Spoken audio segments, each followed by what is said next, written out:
Sanggar Cerita mempersembahkan Sabda Pandita Ratu.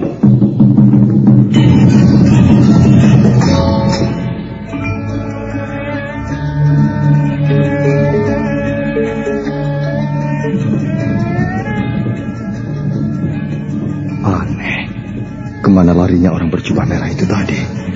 Sungguh luar biasa, sangat gesit gerakannya. Mestinya aku bisa mengejarnya. Akan tetapi orang berjubah merah itu tiba-tiba lenyap. Tidak banyak orang yang mampu menghilang dalam ajian penglimunan. Orang itu menghilang. Nampaknya orang itu memang dengan sengaja memancingku kemari. Lalu apa maksudnya? Apa maksudnya?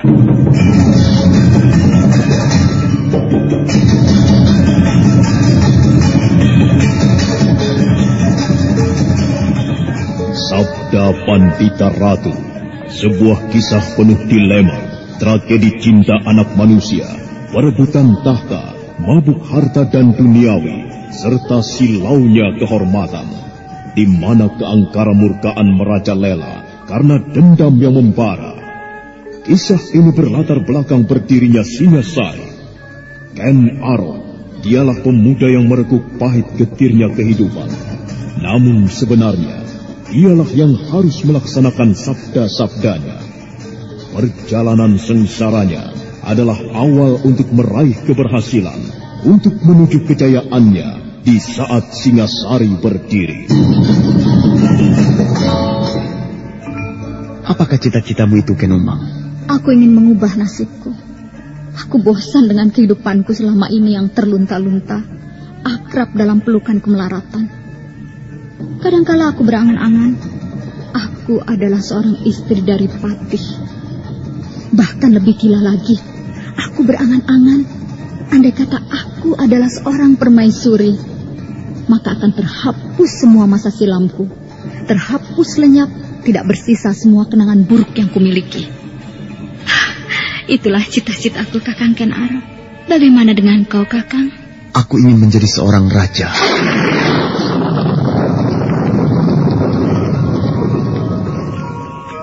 Sabda Pandita Ratu.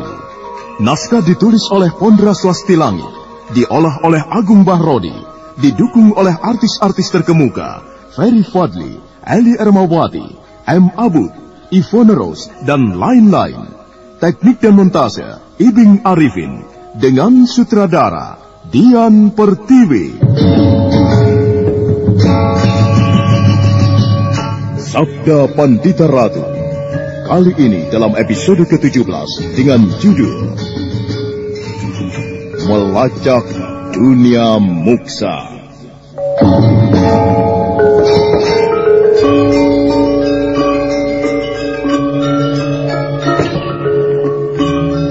Dalam seri ke-495 ini, dengan para pemain, Norman sebagai Badrawati, Dedi sebagai Bandar Maung, Billy Burhan sebagai Damar Taung, Arya sebagai Resi Bawani, Nanang sebagai Lare Angon, dan Asli Suhastra, pengantar cerita. Dengan cekatan, Badrawati kemudian menggendong para meswara, digendong dengan sehelai kain sedemikian rupa, sehingga tidak mengganggu Badrawati dalam bergerak.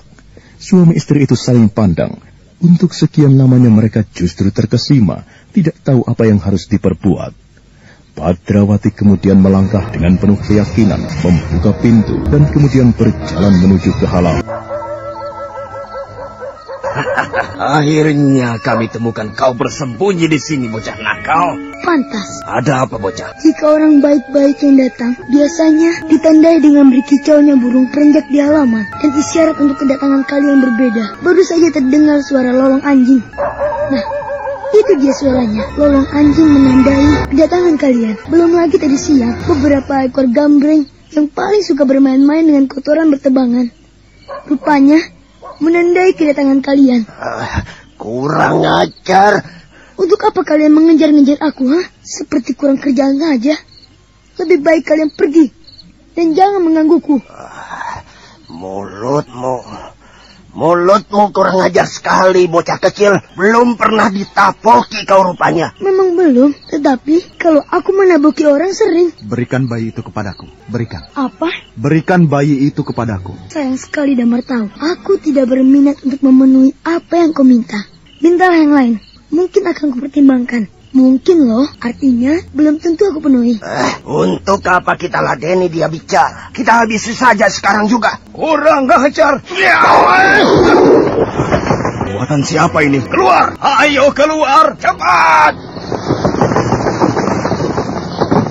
Kurang ajar kau. Aku berharap kalian semuanya tidak akan lupa kepadaku.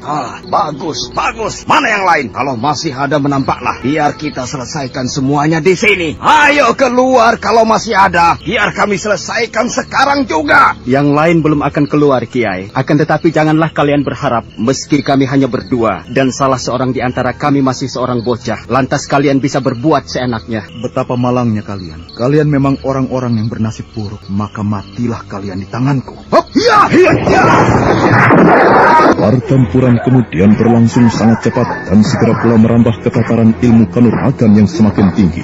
Damar Taun menyerang lawannya dengan dahsyatnya, tetapi orang yang baru saja datang dan kemudian membantu Badrawati itu mampu mengimbanginya dengan seksama pula.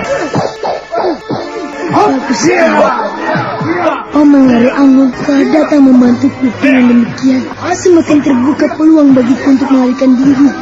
Akan tetapi, sebelumnya aku akan melihat apa yang terjadi.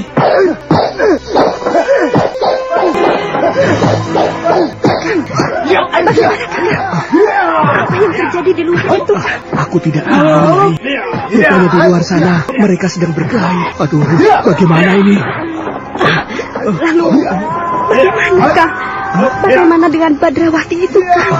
Bagaimana? Bayi itu bagaimana, Kang? Aku tidak tahu, Nyai. Aku tidak tahu apa yang terjadi. Mengapa bisa jadi begini, Nyai? Kita menolong bocah itu, tetapi mereka sekarang justru sedang berkelahi di sini. Kata Badrawati kita harus pergi, Kang. Bagaimana, Kang? Saat demikian gugupnya suami istri yang baik itu hingga tidak bisa berbuat sesuatu. Mereka terduduk bersandar di dinding bagaikan orang yang lumpuh. Dan di halaman rumahnya yang cukup luas, pertempuran yang dahsyat itu berlangsung semakin dahsyat.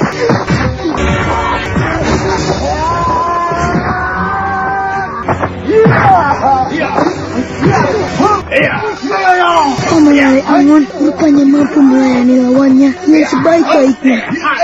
Sebaiknya aku segera lari, membawa adik bayi ini. Untuk urusan berlari, dua orang kakek tua itu bisa berbuat melawanku. Guru, cegah bocah itu melarikan diri lagi, Guru. Sialan. Jangan bermimpi dapat melarikan diri dari kami, bocah kecil. Kau serahkan bayi itu, kau akan kami bebaskan. Ayo lakukan. Lebih baik aku mati daripada memenuhi permintaan itu, Kiai. Bagus. Kalau begitu mati sajalah.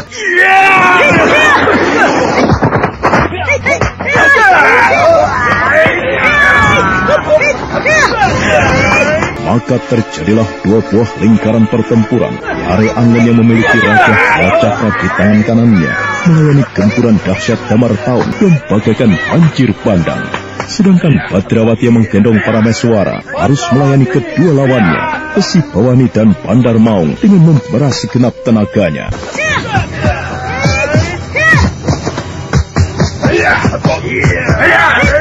Badrawati! Larilah, lari kau. Biar mereka aku yang menghadapinya. Baik, Paman. Aku akan berusaha.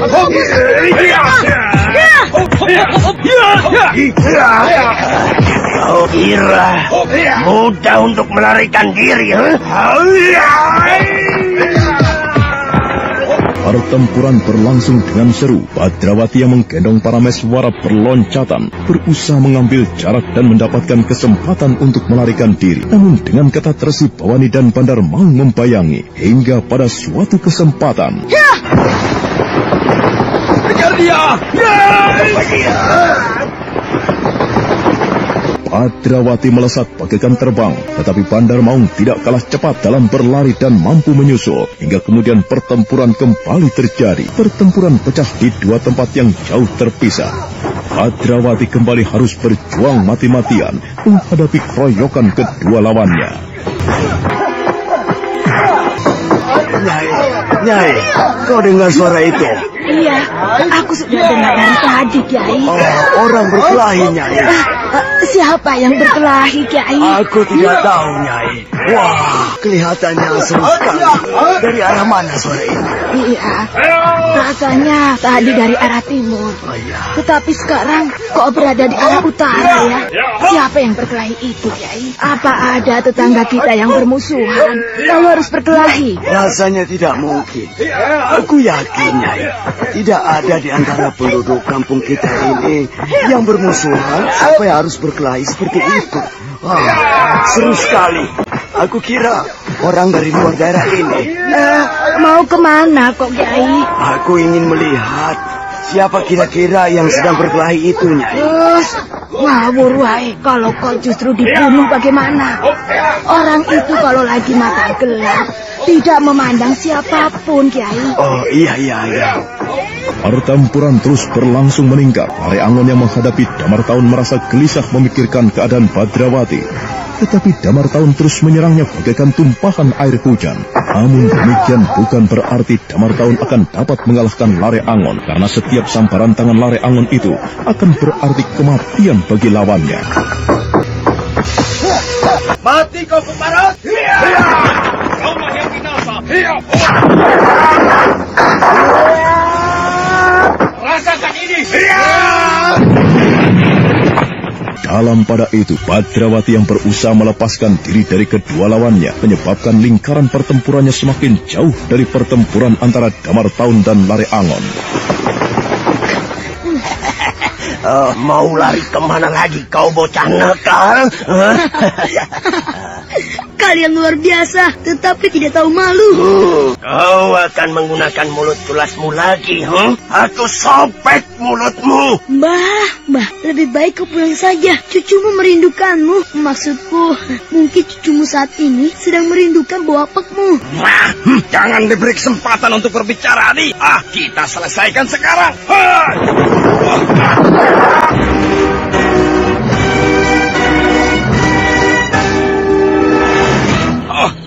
Keparat, kurang ajar kau.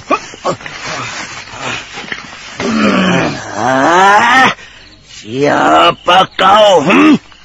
Perbuatanmu curang, tidak tahu malu. Oh ya? Perbuatan kalian mengeroyok bocah kecil menurutku jauh lebih memalukan. Dasar tua bangka tidak tahu malu. Rai Gedek, Randation. Setan, kau menyerangku dengan cara yang curang. Siapa kau, Namaku Pacar Keling. Kenapa kau melibatkan diri dalam urusan ini, Pacar Keling? Lihat telapak tanganku ini. Aku memiliki raja seperti ini. Inilah yang menyebabkan aku harus melibatkan diri. Berdebah keparat kau. Badrawati namamu. Benar, Paman. Aku Badrawati. Pergilah cepatnya. Biar kedua orang ini aku yang akan menghadapi. Hati-hati. Perempuan bermata tiga itu aku lihat berkeliaran di sini. Baik, Paman. Nah, Kiai berdua, selamat tinggal. Hup. Hoi, jangan pergi. Jangan dikejar, Kiai. Ya, kurang ajar. Sudahlah, Kiai. Sebaiknya Kiai berdua tidak perlu memburu-buru bocah dan bayi yang digendongnya itu. Toh Kiai berdua sebenarnya tidak mempunyai hubungan apapun dengannya. Di telapak tangan Kiai tidak terdapat raja apapun. Mengapa Kiai harus bersusah payah? Muridku memilikinya. Itulah yang aku rasakan aneh, Kiai. Murid Kiai memilikinya. Tetapi mengapa Kiai justru tidak berusaha mengendalikannya? Yang Kiai lakukan malah mendorongnya untuk terperosok semakin jauh. Orang sial. Itu bukan urusanmu. Baiklah Kiai. Kalau begitu maafkan aku. Tugasku adalah memberikan perlindungan kepada kedua bocah itu. Terutama kepada bayi yang membawa Raja Kalacakra. Bahkan jika perlu, dengan nyawaku, Kiai. Karena Kiai berdua aku nilai akan membahayakan maka jangan salahkan aku jika aku akan mengantarkan Kiai ke alam kematian. Kurang ajar. Maka kembali pecahlah pertempuran yang dahsyat di tempat itu. Salah seorang pemilik Raja Kalacakra yang bernama Pacar Keling menggantikan Badrawati menghadapi Resi Bawani dan Bandar Maung. Sementara di tempat yang lain yang dipisahkan jarak separuh pa, Damar Taun masih bertarung dengan sengit melawan Lare Angon yang juga memiliki simbol Raja Kalacakra. Pecahlah kembali pertempuran yang dahsyat di tempat itu.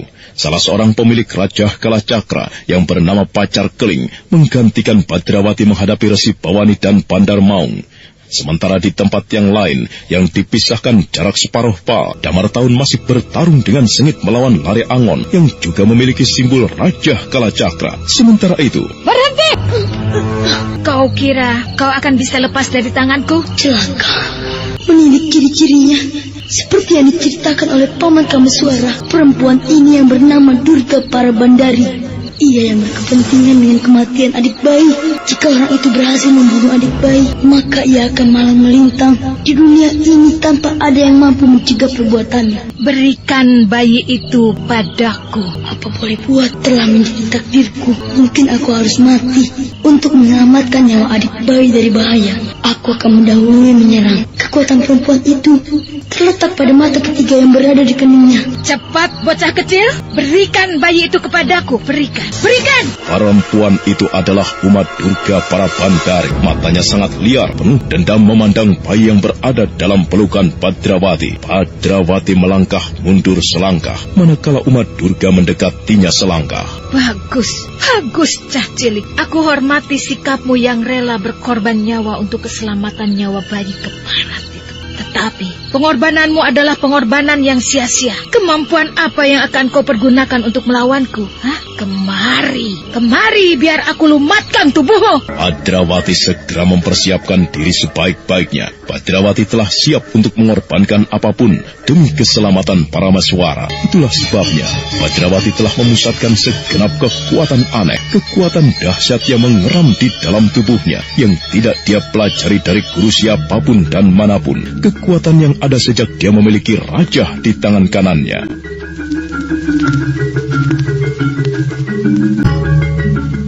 Namun sementara itu, tanpa setahu siapapun, bahkan tanpa setahu Badrawati sendiri, bayi Parameswara seolah mengerti dengan bahaya yang akan terjadi. Bayi itu adalah bayi yang aneh. Dari telapak tangannya telah mengepul asap yang tipis keputih-putihan. Tanpa diketahui siapapun juga, asap keputih-putihan itu melindunginya, menyelubungi dirinya dengan Badrawati yang menggendongnya. Oh, kaukah yang bernama Uma Durga itu? Ya, inilah aku. Bagus. Mengapa? Aku berkeinginan sekali mencopot mata yang ada di keningmu itu. Mulutmu lancang sekali, bocah kecil. Tidak ada orang yang berani melakukan apa yang kau lakukan itu, Keparat. Itu bagus sekali. Jika demikian, akulah orangnya yang berani melakukannya. Akan kulumatkan kau. Badrawati memperhatikan apa yang dilakukan oleh Uma Durga dengan seksama dan sangat cermat. Serasa tidak ingin lengah secuil pun, Uma Durga Parabandari mulai melepas secari kain yang melilit di keningnya, sambil pandangan matanya tidak pernah lepas dari Badrawati. Hingga pada suatu kesempatan, Badrawati merasakan adanya suatu kesempatan. Dia segera menyerang, sebuah serangan dari jarak jauh.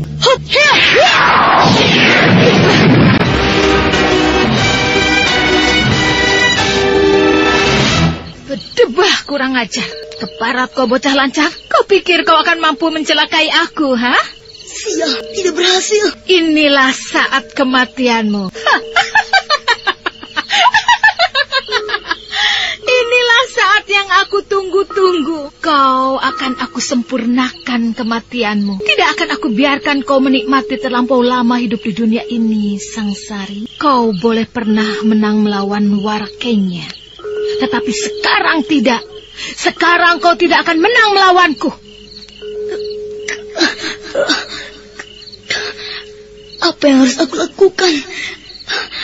Adik kecil, sungguh aku tidak menyesal jika aku akan mati. Yang aku sesali jika kau mati pula. Uma Durga Parabandari telah memejamkan kedua matanya. Tetapi sesaat kemudian mata yang aneh dimilikinya, mata yang justru terletak di keningnya, terbuka. Badrawati berdesir melihat di kening perempuan itu benar-benar terdapat sebuah mata. Dan mata setan itu seperti menyala-nyala kemerahan. Dan di kegelapan malam, cahaya mata itu nampak jelas sekali. Dan akhirnya, umat Durga para Bandari yang merasa telah tiba waktunya melontarkan segenap kekuatan dahsyat yang berada di matanya itu.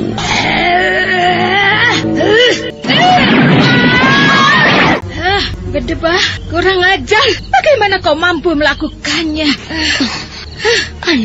Aneh sekali. Serangan perempuan itu seperti membentur sesuatu. Sungguh, iya, sangat bisa aku rasakan. Badrawati benar-benar merasa terkejut melihat apa yang terjadi. Tetapi sebenarnya lah serangan yang memancar dari mata titisan pemuja Durga itu telah menghantam sebuah dinding kasat mata, tirai yang melindungi Badrawati dan bayi yang digendongnya. Sedangkan tirai itu diciptakan oleh Parameswara, seolah muncul dari telapak tangan kanannya. Badrawati masih merasa heran. Dia tersentak ketika melihat telapak tangan Parameswara berubah.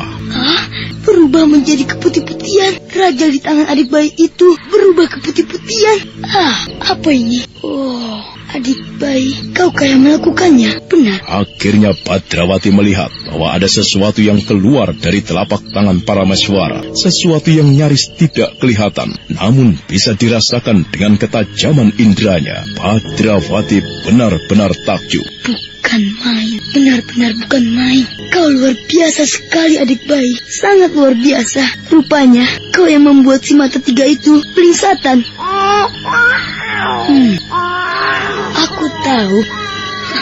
Aku tahu apa yang kau bicarakan baru saja itu berarti iya. Bagus adik bayi. Perempuan sial itu memang harus dipermalukan. Berikan dia, ayo, berikan dia.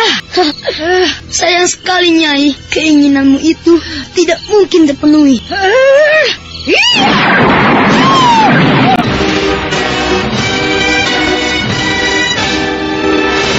Badrawati adalah bocah yang aneh. Jika dia merasa penasaran, tidak akan cukup puas jika belum mendapatkan jawabannya.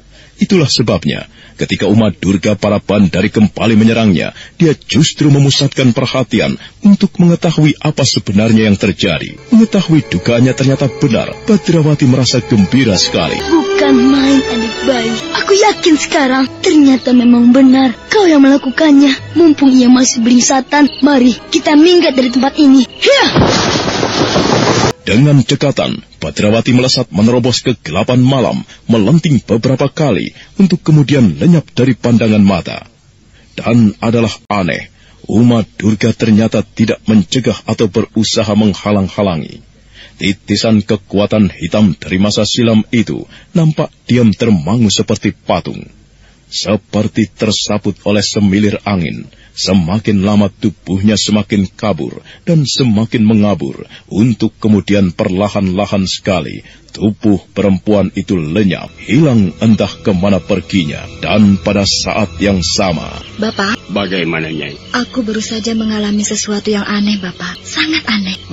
Apa yang kau rasakan, Nyai? Baru saja, Bapak. Aku seperti melihat seorang bocah lari pontang-panting sambil menggendong bayi. Bocah itu memiliki raja seperti yang ada di tanganku ini juga. Benarkah? Benar, Bapak. Lalu di mana Nyai melihatnya? Di dalam angan-anganku, Pak. Terlihat sangat jelas, seperti berada di dalam kelopak mata. Mungkin apa yang muncul di alam bawah sadarmu itu adalah gambaran dari apa yang sebenarnya terjadi, Nyai. Lalu bagaimana, Bapak? Nyai, nampaknya ada semacam hubungan hati antara Nyai dengan bayi itu. Nah, menilik Nyai telah mengalami peristiwa aneh itu. Cobalah Nyai, lakukan petunjukku. Heningkan hatimu dan cobalah melacaknya. Mungkin Nyai bisa menemukan ancar-ancar kemana Nyai harus melangkah. Baik, Bapak. Nyai Nawang Gumilang yang menempuh perjalanan bersama Brahmana Loh Gawe segera melakukan petunjuk yang diberikan. Dengan sikap tetap berdiri, Nyai Nawang Gumilang mengosongkan hati dan perasaannya. Untuk beberapa saat lamanya, dia melakukan hal itu. Hingga kemudian... Bagaimana, Nyai? Aku Aku melihat semakin luas, Bapak. Bagaimana? Aku melihat banyak sekali orang yang berkelahi. Ada beberapa orang yang memiliki raja seperti ini, Bapak. Kemudian bocah itu, ia berlari dan terus berlari membawa bayi yang digendongnya. Nyai telah menemukan ancar-ancar. Di mana mereka saat ini? Sudah dekatkah kita dengan mereka itu? Nampaknya arah kita sudah benar, Bapak. Kita harus melangkah ke arah timur. Bapak. Iya. Aku merasa sudah tidak sabar lagi. Kasihan bayi itu, Bapak. Baiklah, Nyai.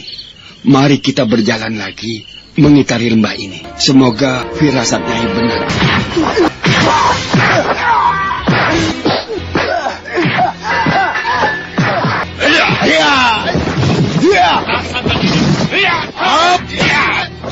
Mampus kau keparat! Kau yang mampus! Kurang ajar! Putus kepalamu!